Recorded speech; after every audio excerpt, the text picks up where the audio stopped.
Hello, hello, everyone. Good evening. Thank you for joining us tonight.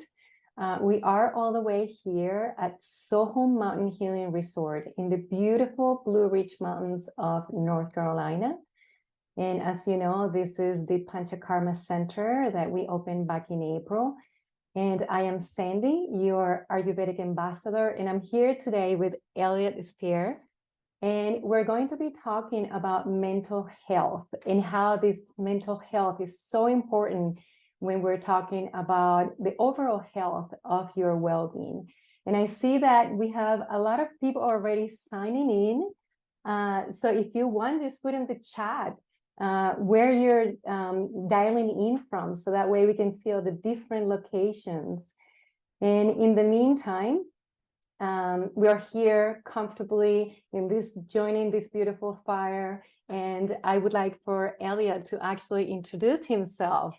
I know his focus area is in mental health. He has a PhD in psychology. So why don't you tell us a little bit about you? Sure. So hi, everyone. My name is Eliot. So I'm a clinical psychologist, also trained as an Ayurvedic practitioner. So originally, my interest was working in the mental health field, and I moved to the US probably like 8-9 years ago or so to study psychology, and I was really fascinated at that time by Ayurveda, actually, as sort of its potential for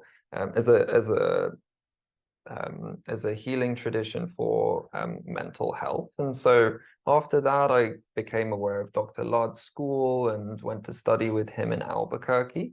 And I was there for about 2 years or so.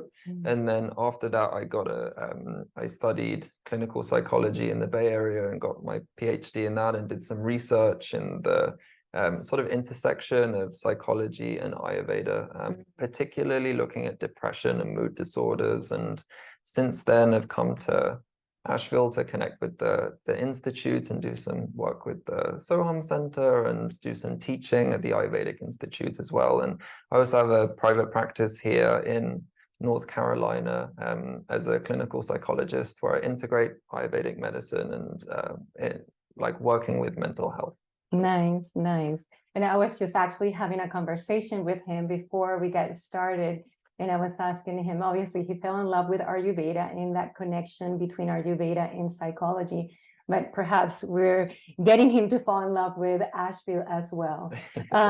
So let's see, where do we have people dialing in from? I see Florida, we have California.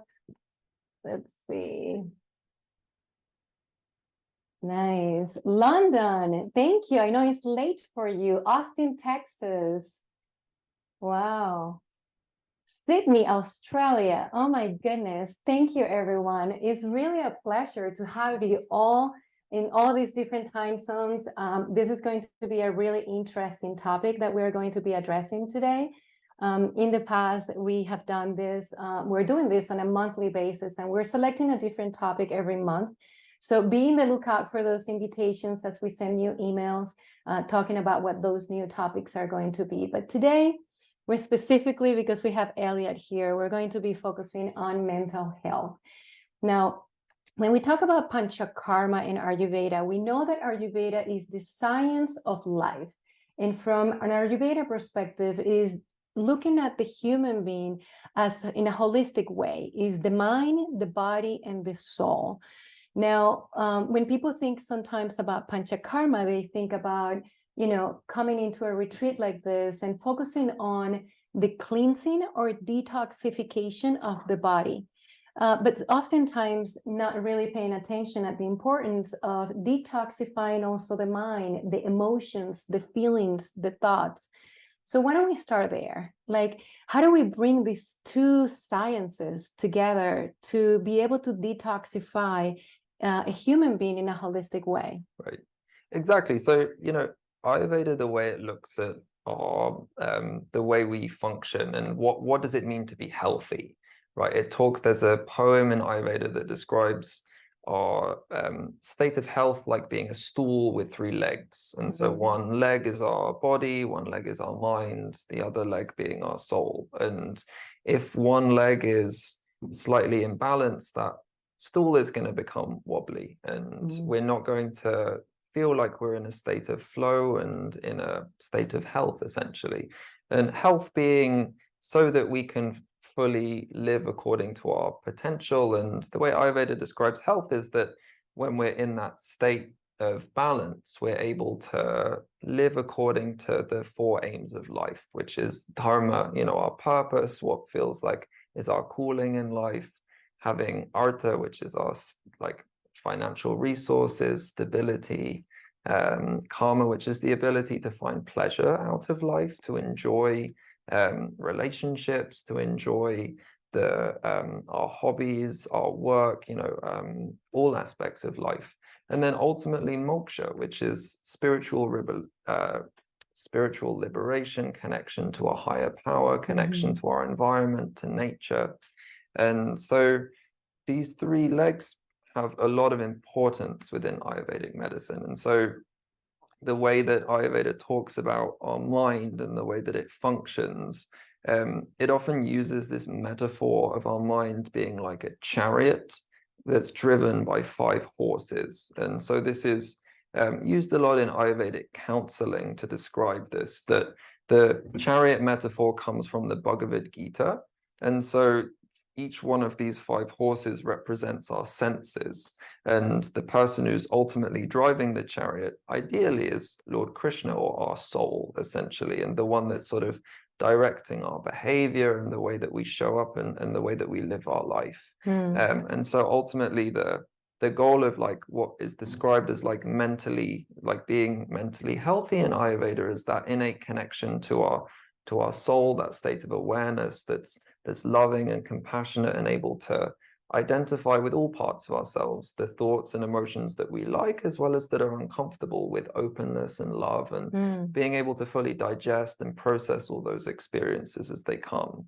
Where Panchakarma comes into this is, as life happens, we get exposed to challenging relationships, to challenging life events, to things that might be traumatic, or being in environments that are stimulating, maybe like emotionally or on a mental level, that cause these sort of imprints in our body and our mind that can lead to certain thought patterns and ways of being that become uncomfortable and not necessarily serving us. And so Panchakarma is a way of not just sort of cleansing our body, but cleansing our sensory perception. So there's a lot of Ayurvedic treatments that happen within the Panchakarma process, like Nasya, for example, which is like intranasal medications, or putting oils oils within our ears, Abhyanga, which is applying oil and different medications to like our skin. And so this is essentially a cleansing process of our sensory perception, of touch, of our sight, through like netra basti, applying ghee in our eyes. And you know, just especially in this day and age, you know, we spend a lot of time like on computers and consuming media, and you know, with everything that's going on in the world. So we're constantly receiving all this sensory information, that the way that Ayurveda talks about our mind is ultimately like a receiver to our senses. And its function is to create thoughts and emotions and feelings and sort of respond to our environment.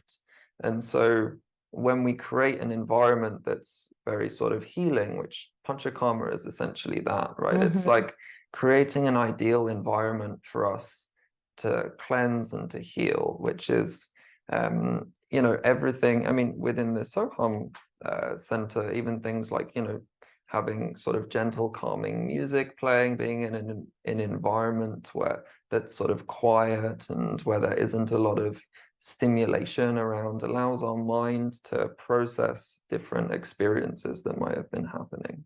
Beautiful, beautiful. And from everything that you just said, like questions kept coming into my mind. Obviously, we're going through this amazing human experience, right? But it isn't until we bring that awareness of all these different ways on how we can heal, you know, the mind, the body, and the soul. And you know, for any of you that have any questions, please feel free to post them to the chat. We'll get to as many as we can towards the end of this interview. But just taking it from there, right? Everything that you just shared. Talking about the senses, and you talked about how Panchakarma really helps, you know, almost like clear up the senses, because they can get busy, congested. You know, it's like all that noise from what you said, computers, you know, social media. And Panchakarma does help with the cleansing and opening, if you will, of all that. But from a psychological point of view, how can someone that is going through Panchakarma can now become aware of what that is doing? So, for example, the nasya oil, right? When you put it on your nose and it's cleansing, it's allowing that prana to come in. Right. Can you talk about how that prana then mobilizes those stagnated energies, thoughts, feelings, and sensations that we have been accumulating over the years? Right. So I think, I mean, a lot of this sort of happens on a more subtle level, right? And so Panchakarma uses a lot of oils, and through like consuming ghee, which is ultimately a way of dislodging armor, these toxins, like metabolic toxins that have built up in our tissues over time. Ayurveda also talks about mental armor, which is undigested thoughts, feelings, emotional experiences, you know, traumatic events that are held within certain organ systems and held within our body, and within our mind as well. And so when we do these when we start to apply different oils and have these cleansing, like physical cleansing procedures in Panchakarma and that Ayurveda uses, they can help to work on sort of cleansing a lot of this, like these experiences in our mind that have like been lodged within our body, essentially. And so that's in itself where Ayurveda can be quite unique as a healing system, that it describes our mind. So we talk about lots of different channels in Ayurvedic medicine. It's called shrotas. So there's the Anavaha shrotas is our digestive system, right? So from our mouth into our stomach, our intestines. There's also Manavaha shrotas, which is the channel of our mind. And it's described as the seat of it being within our heart, and but the channel exists across our entire body. And so the way that our mind and sort of our emotions work, right? You know, if we're anxious, for example, there's a hormonal response that happens on a biological level of stress hormones being sort of pumped into our body to essentially prepare ourselves to maybe protect ourselves from something that's threatening. Fight or flight. Exactly. So within the way Ayurveda talks about our body and mind is that they're very synergistic, that there is no separation actually between those two things. And so when we apply these different practices of like nasya, netra basti, these panchakarma cleansing exercises that act on a physical level, they are working on an emotional level as well. So that's sort of in one way that it's working. So powerful, incredibly powerful. Now, again, going back to the human experience, right? I think I would say every single human may have experienced at some point in time in their life some sort of trauma, discomfort, sadness, anger, all of these array of emotions that, you know, we have learned how to experience, you know, through this life. And those emotions, I believe, have an impact in different organs, right? And if we don't learn how to release them properly or how to work through them, that doesn't mean we're ignoring them, which we shouldn't, right? And I would love to hear more from you, but rather work through them and feel them and acknowledge them, but work through them. So what would you say is important when we are having these strong feelings and emotions, perhaps those with the lower vibration, you know, as sadness, anger, and how do they affect our organs? How do they get stagnated as Right. energy in our organs? Right. And what are the repercussions? Yeah. So, from the perspective of yoga and Ayurveda, that, so having emotions, and a lot of the time, this is sort of where we can become a bit stuck, is that this idea that having emotions, or especially emotions that are uncomfortable, right? Anxiety, sadness, anger, grief, that these are somehow bad to be feeling. The way that Ayurveda talks about our emotions, right, is that some people can be predisposed to feeling more emotions than others. If we take for example, a Vata individual who has a Vata constitution, might be more predisposed towards anxiety, restlessness, rumination in their mind. Someone who has more of Pitta qualities might be just with the way their constitution is, when they are in certain situations, they might be more predisposed towards anger, irritability, criticism, judgment towards others as well as towards themselves. And ultimately, emotions are part of being human. And so it isn't necessarily that feeling emotions is a bad thing, okay? They're actually very important and part of the way that we have developed to survive. Things like anger. There's times in life where we might need to feel angry, right? If we need to protect ourselves, if we need to address certain injustices or certain things that we feel very strongly about. It's our relationship to those emotions that can cause things to get stagnated and cause challenges within us, or that can allow them to just dissipate and to not be a problem. And so it's ultimately the way that Ayurveda talks about mental health, right, is it's living from the seat of our soul and having that awareness and relationship to our inner experience, right? So if, when feelings of anger or sadness or grief come up, meeting it with compassion and openness and curiosity, and rather than trying to push things away, because it's that act of trying to push things away. And because there's various types of digestion in Ayurveda, right? There's Jatara Agni, which is our primary digestive fire within our gut. So that's what's digesting our food and metabolizing it into nutrients, so it sort of can be used properly in our body. We also have Sadhaka Agni, which is the digestive faculty of our mind. And so Sadhaka Agni is that aspect within ourself that Ayurveda talks about, this digesting and processing our inner experiences on a mental and emotional level.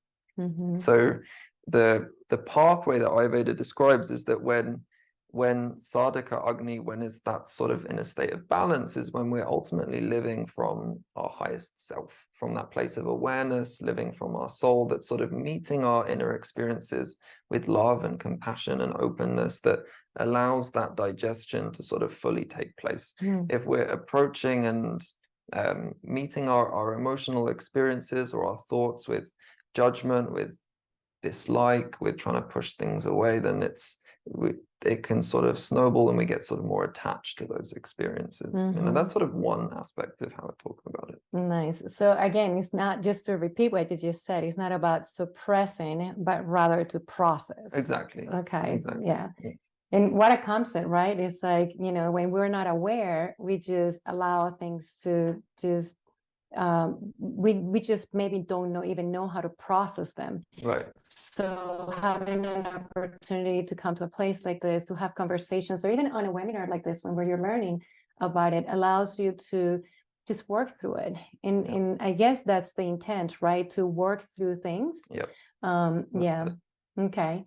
Perfect. And now, how does the way that we eat, what we eat, influences how we feel in our mind? He liked this one. Well, I think this is what makes Ayurveda very unique, as a science, right? Because the way that the the humoral system, like in Ayurveda, there's these 3 doshic profiles, right, of like constitutional energies that govern our system. And Ayurveda has like a map of how even certain tastes can impact our emotional self, right? The taste of pungent being like chili pepper, cayenne pepper, these sorts Right. of, this very sort of strong, spicy type flavor has more of an affinity to creating more emotions of like irritability, judgment, sort of criticism. The sweet taste being more associated with love and sort of more jovial, like positive emotions. Hence why we feel happy when we eat chocolate. Exactly. Uh-huh.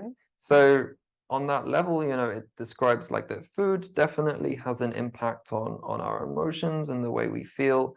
But ultimately, Ayurveda is a system of that's very individualized, right? Mhm. So what's medicinal and helpful and balancing for one person isn't necessarily going to be the same for another person. And so if we're looking at, say, a kapha individual, right? Somebody who's maybe like within themselves is more predisposed towards sadness, lethargy, feeling more depressed and slow, like not tired throughout the day. Somebody who has that experience will feel more balanced and energized and better emotionally by eating foods that are more astringent and more bitter and have more pungent flavors to it, creating more inner heat and having more sort of cleansing types of foods that allow them to feel more balanced within themselves, right? A pitta person who consumes a lot of chili pepper, cayenne pepper, these sorts of heating, spicy type foods, because those foods naturally have that more hot quality to it, is going to increase that hot quality within themselves, within their body and their mind, and make them possibly prone to more like irritability, judgment, these more sort of anger, these kinds of emotions. And so the link between like food and emotions in Ayurveda is very synergistic. Yeah. And that is one of the many, many reasons why Ayurveda is so fascinating, right? Because then you start understanding yourself. It's not so much about, obviously learning Ayurveda, but you get to know yourself. You get to know what kind of foods, help you feel better, make you feel sluggish or irritated. And then also even movements or practices such as breath work, meditation, yoga, and how those things can make you feel one way or the other. Right. It is pretty fascinating when you look at it. And also, I mean, it's being said that the gut, is like the second brain. Sure. So the moment that you're eating and you're putting those foods that you're talking about that may not be compatible with your doshas or may bring your doshas out of balance, also create that, sensation and emotions within the body, right? Yeah, exactly. So at SoHum, the way that we start with the Panchakarma is about 2 weeks prior to arrival. We actually have a consultation with our clients. And during that consultation, we go through that conversation about, the medical history, any imbalances that they may be experiencing. Right. And that is how we start determining the doshas, right? So can you talk a little bit about how, during a conversation before someone arrives, you can already start telling like what kind of dosha they are, or where are the imbalances, and where are the things that they could be working on, mentally, physically, and emotionally. You mean when someone's established what their prakriti is and... Right. So like once you have decided, okay, or established, like you said, the different doshas. Right. So in Ayurveda, there's 2 concepts. There's prakriti and vikriti. So prakriti is our state of balance when we're when we're in a state of health, ultimately, when these doshic systems are aligned with our constitution.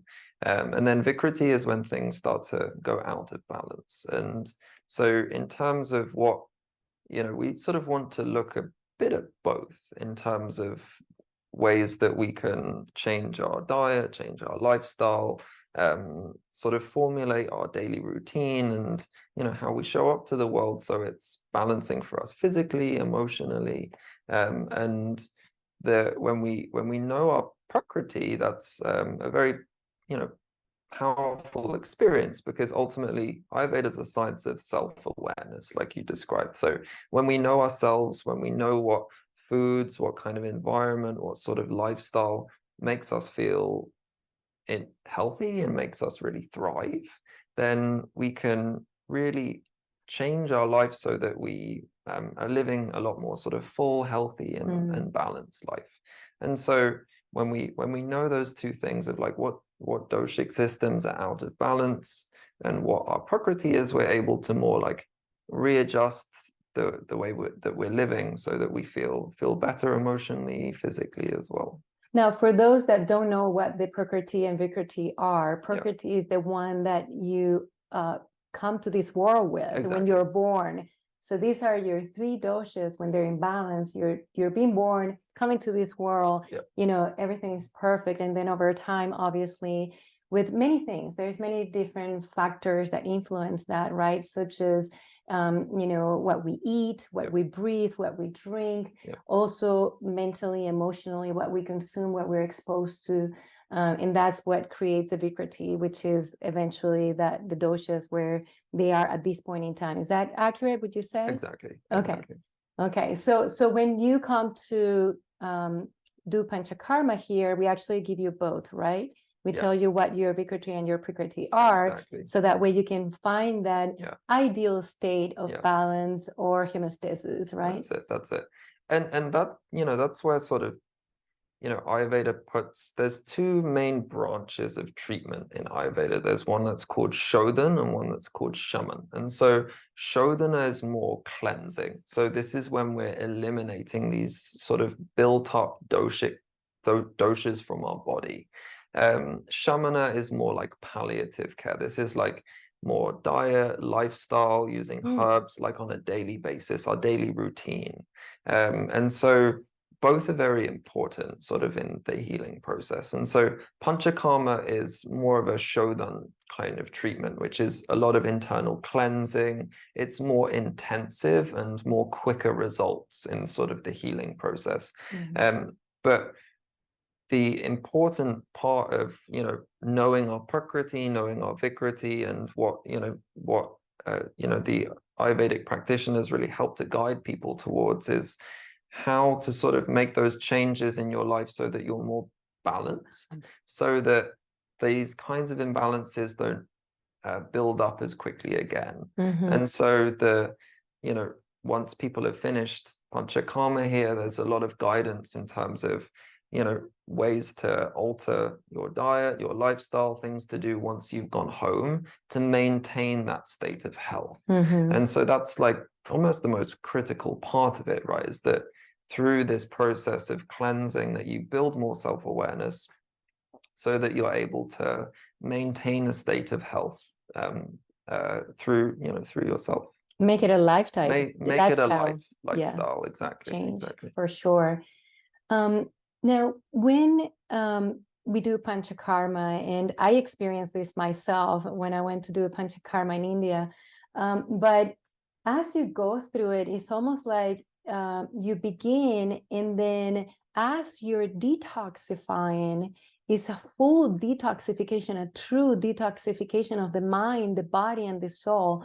And as everything is taking place, you start feeling the emotions coming to surface. Right. And those various of emotions could be anything from being sad, angry, and you can start crying all of a sudden, not even knowing why. Because perhaps through life, you've been holding sensations, feelings, emotions that you didn't even know you were holding. Right. So can you talk a little bit about what actually happens through Panchakarma that all these things start coming to surface, and it's almost like this beautiful release? I mean, obviously you're feeling a lot, but it's beautiful because you're letting go. Right. So can you talk about what exactly happens through the process emotionally? Right. So So we talked a bit about sort of what we're doing with our body, right, in terms of these physical cleansing procedures that are eliminating toxins. And so part of those toxins, they're from, things from maybe like wrong dietary choices, things in our lifestyle, but it's also those microtoxins of like different emotional experiences and things that have built up in our system that are being released. And that is one part of it. It's also the environment that we're in, that we're creating an environment that's essentially trying to instill a state of sattva. So in Ayurveda, they talk about these 3 states of mind that we can be in. One is more rajasic, which is where our mind is a bit more maybe hyperactive or restless and sort of unsettled. Tamasic is when we're in more of a state of heaviness and lethargy and sort of more of a dark state of mind, more depressed. And sattva is more like mental clarity and calmness, a state of sort of like serenity almost. And so through the Panchakarma process, there's a lot of different techniques that are used to create that sattvic state of mind. Part of it is having a very controlled daily routine, where you're waking up in a way that is and your daily routine is structured to have a lot of practices and things that allow you to feel into that state of calm and serenity, whether that's through massage, through Shirodhara, which is just sort of the dripping of oil on the head, right? Which a lot of people have sort of emotional releases through that process, actually, because it's sort of calming our nervous system. And so you talked about trauma a little bit, and that in psychology, they talk about, 2 types of trauma. There's like big T trauma, which is, being in a car accident or a life-threatening situation, or like being abused for some, the very, very like immediate visceral sort of experience. And little T traumas are things like, being like, breaking up from a relationship, or certain just like life experiences that are painful. And so when we experience these events in life that sort of shake us up or are uncomfortable and cause distress, our nervous system gets activated, and we can get into a state of survival mode ultimately. And this is where emotions like anxiety, anger come into play, where we are in more of a state of survival. And what happens when we try to calm ourselves down, calm down our nervous system, is that it gives ourselves room to process and heal all these experiences that have been happening for us. Maybe, people coming to Panchakarma might be in challenging sort of relationships, or in challenging work environments where they're constantly just having to defend themselves, maybe emotionally or physically, and being in environments where they're not really able to fully process and digest everything that's going on in their life. And so when we put ourselves into an environment where we're able to initiate that state of calmness and serenity, it allows our body and nervous system to really start to process and heal all these experiences that we've been going through. And a lot of trauma work is really sort of based upon that, of finding ways that we can calm and regulate our nervous system. For sure. And I've seen clients just going through that process that you're talking about, and it's almost like every day is obviously a different day, Right. And you're living in the moment, trying to do what you need to do that day. And we have beautiful practices here, like we start in the morning with a homa ceremony, Right. to set your intention, to clear your aura and the energy within as well as around you. And I find that that's the time where a lot of people release, also during the meditations. So there's plenty of opportunity here to work through those things, right? We're offering a safe environment where people can feel that, I'm not here only to heal the body, which is important, but also, again, going back to that mind, soul and body experience, where, you know, you're surrounded by love, you're surrounded by knowledgeable people that are here to hold that space. Now, going into there's different questions that I got from clients when they find out about this webinar, and I promised them that I was going to be asking this. Okay. So the first one was a client that was actually asking about traumas from past lives. Okay. So you talked about the big T and the little t. So can you talk to us a little bit about, you know, these traumas that we may be carrying from our lineage, Sure, or even from past lives? And I know not everyone believes in this, but you know, what are your thoughts around it? yeah. So there's all kinds of different Vedic sciences. Okay, Ayurveda is the science of more like medicine. There's also the science of Vastu, which is how we arrange our space. It's like a sort of Vedic form of feng shui, how we can organize our environment and our living space that creates that organizes our inner world so that it's in harmony.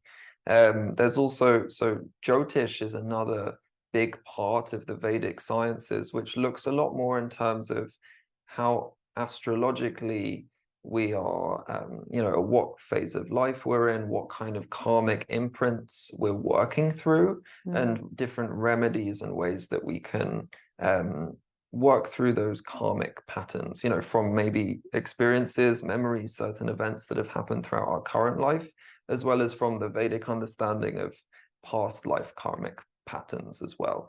And so, you know, that is part of, you know, people's when people come to SoHum, there are some people that, you know, want Jyotish readings and to work on their Jyotish chart and identify different remedies and sort of see where they're at astrologically, like what kind of karmic patterns that they're working through. And so that can be sort of integrated within the Panchakarma process as well.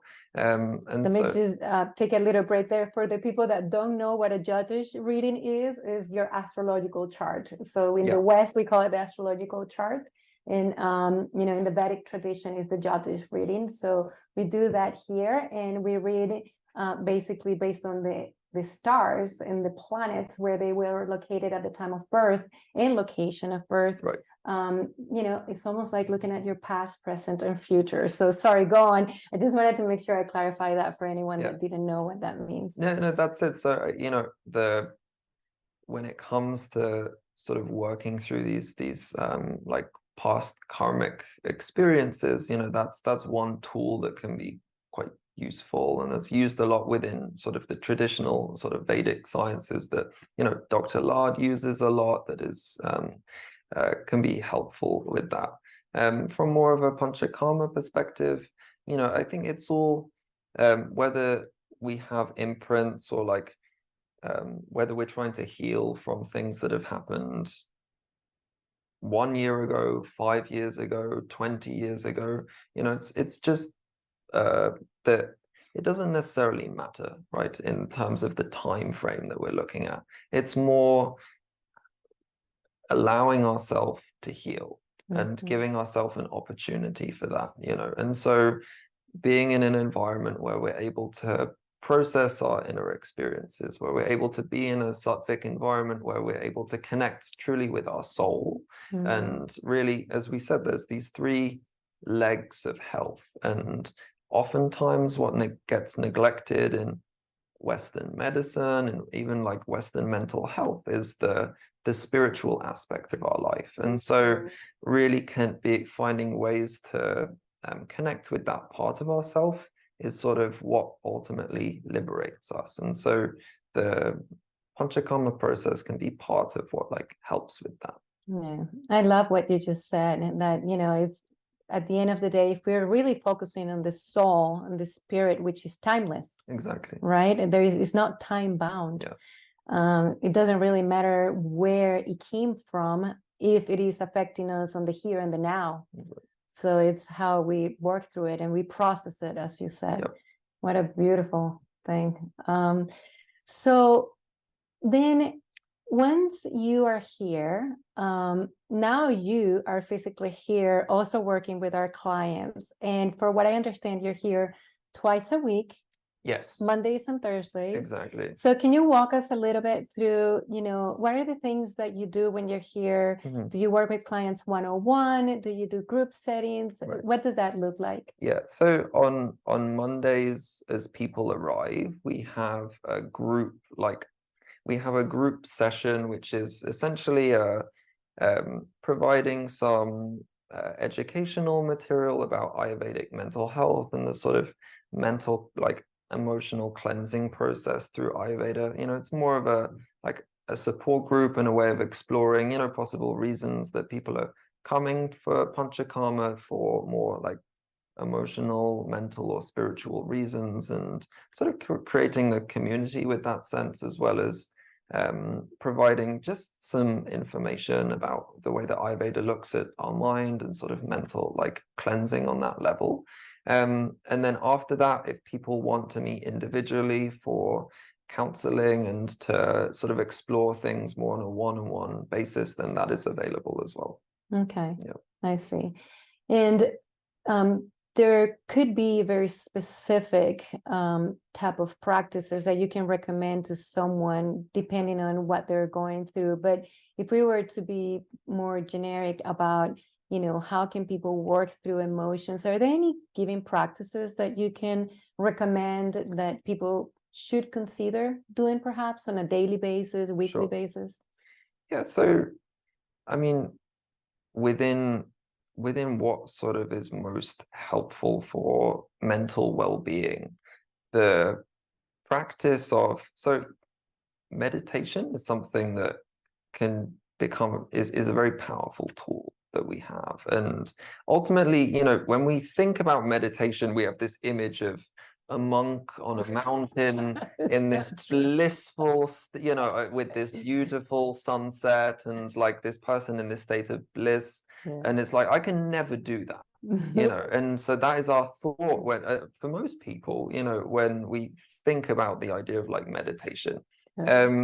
What for most of us, we're not there, and we're really what meditation is ultimately, like we described what Ayurveda talks about in terms of what does it mean to be mentally healthy, is building a relationship with ourself that is accepting, that is loving, that is able to process and sort of open to experiences that we like as well as that we don't like, that are comfortable and uncomfortable. And so practicing that process of building a relationship of openness and compassion and love for ourselves on a daily basis can be very powerful. And it's almost like, I describe it to clients, it's like going to the gym. We go to the gym for our body to work out and to become strong. The same goes for our mind. If we don't sort of activate and work on that muscle of being able to relax, to actively let go of experiences, to build sort of that muscle of attention and compassion towards ourselves, it can be very challenging. But the more sort of we practice it, the more it can become sort of part of our life, right? And it's not just sitting in sort of a yoga posture. Meditation can be applied to, eating food, when we're sort of eating, the process in which we're just relating to ourselves, when we're out for a walk, when we're driving a car. With a lot of like mindfulness training, what is talked about in the beginning is this idea of being on automatic pilot, that throughout most of our life, it's very easy to get into these habitual patterns where we're brushing our teeth in the morning. We're not thinking or experiencing brushing our teeth. We're thinking about what I have to do today. We're thinking about what happened last night, right? And so when we're sort of bringing our attention to what we're currently experiencing, whether that's our thought process, our emotions, that's when we're able to really process those experiences and build that relationship with ourselves. Yeah, for sure. And for those of you that are thinking about meditation, that perhaps this is, a new practice for you, you're not alone if you feel all that what he just said, that sometimes your mind just keeps going and you're thinking about what you need to do tomorrow, your to-do list, the laundry is normal. is again getting into that habit. It does take time. It takes a while. It takes practice. Just be patient and loving to yourself, and also surrendering, right? Like surrendering to it, like allowing yourself to have those thoughts and just maybe coming back and bringing that awareness. And to your point about mindfulness, and the one thing I learned from Dr. Laddie was precisely about the brushing the teeth, because he was talking to us about, you know, how we just go through life every day doing all the different things that we do, simple things like drinking water, brushing our teeth, or eating food, but bringing that mindfulness to it, meaning really trying to taste the food, like being aware of where is the sweetness, the saltiness, the pungent. And also when we're brushing your teeth, it's like actually feeling it. Like, is it tickling my, you know, and then all of a sudden it becomes exciting because you're bringing so much awareness to it that you're like, I've never experienced that. And I've been brushing my teeth for 48 years. You know, it's like, it's a new experience and you become a child, right? So working with the mind is just absolutely fascinating. It's something that I believe there is not a whole lot of knowledge or awareness. So that is why we're so incredibly happy to have you here, because it's such an amazing addition to what we're already doing with Ayurveda, and your knowledge, that combination again of the two, of the Ayurveda with the psychology, that we're really happy to be able to offer to our clients. Now, another question again that I got prior to this via email when we sent the invitation. By the way, if any of you would like to continue to participate to all the future webinars, you are welcome to send your questions ahead of time once you know about the topic. So this one was particularly about plant medicine. So what are your thoughts about plant medicine? And we're talking about any kind, not just one in particular, and how that how Panchakarma can help someone who has done plant medicine recently. So plant medicine, and in the context of more psychedelic sort of therapy and this sort of thing. Right. Yeah, so, because there's plant medicines as herbs, as trifera, ashwagandha. Exactly. So Ayurveda has a saying that everything is poison, everything is medicine, right? And it entirely depends upon the context in which someone is taking it.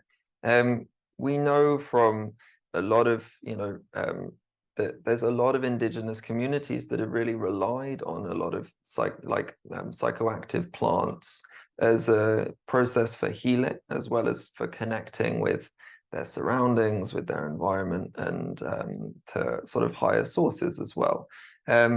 These are often done in very ceremonial controlled environments where people are sort of guided through that process. In terms of, psychedelic therapy is something that's really gained a lot of momentum and interest in the past, couple of years, and it's becoming more accessible. A lot of more people are interested in it, and can be very powerful and healing for some people. A lot of the time when it's used is within more of a therapeutic encounter, is starting on very sort of low doses, making sure someone is psychiatrically stable for that experience, and really having a guide to facilitate and integrate their experience.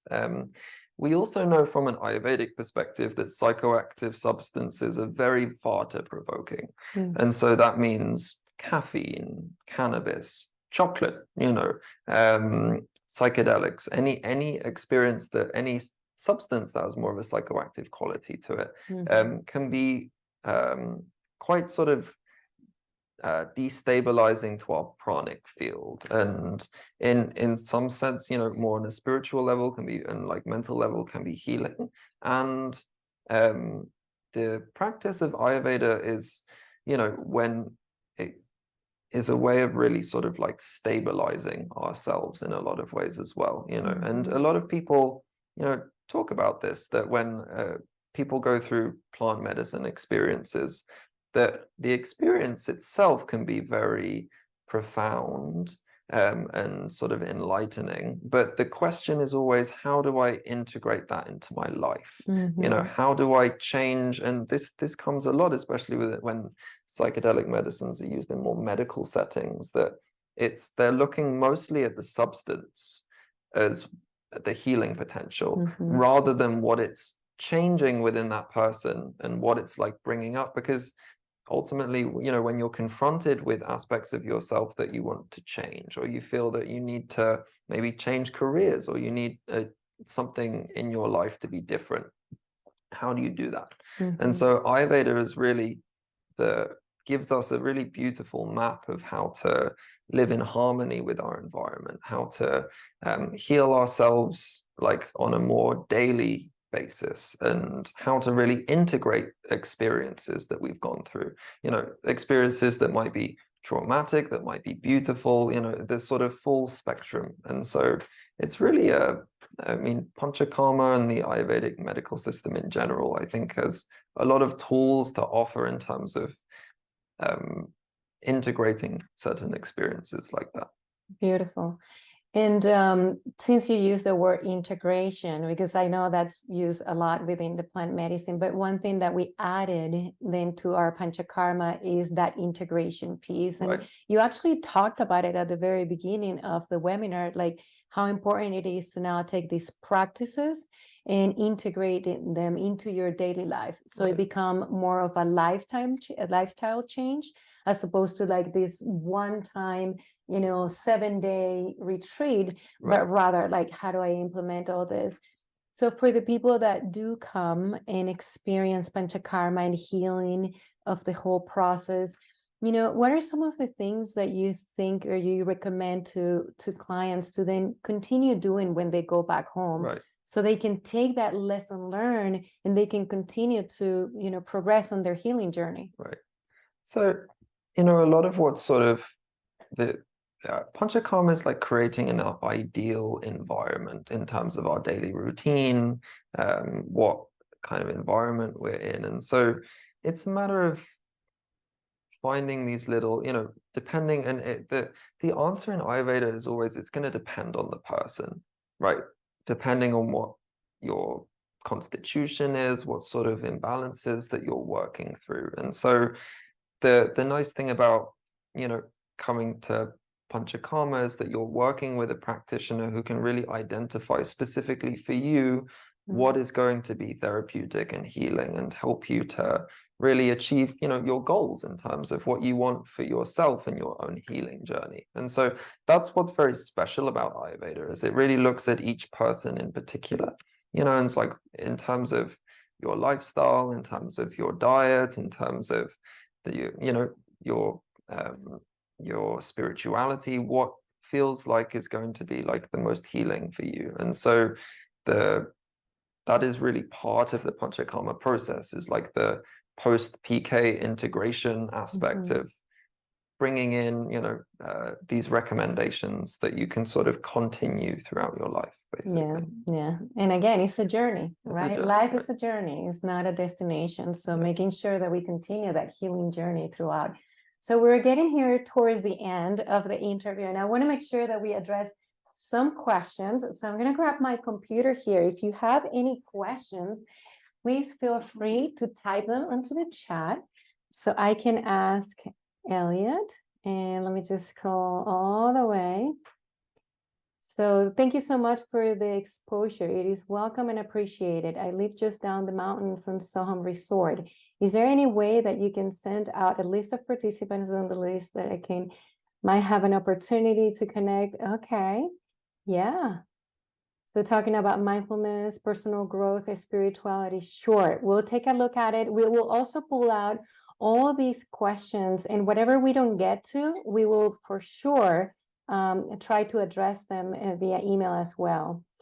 So thank you. Wishing I didn't have a previous appointment as someone had to go. Looking forward to coming to your facility for PK. We're looking forward to having you as well. Now, for those of you that are interested on booking a Panchakarma, feel free to visit our website at sohumhealing.com. It's a brand new website. It's beautiful.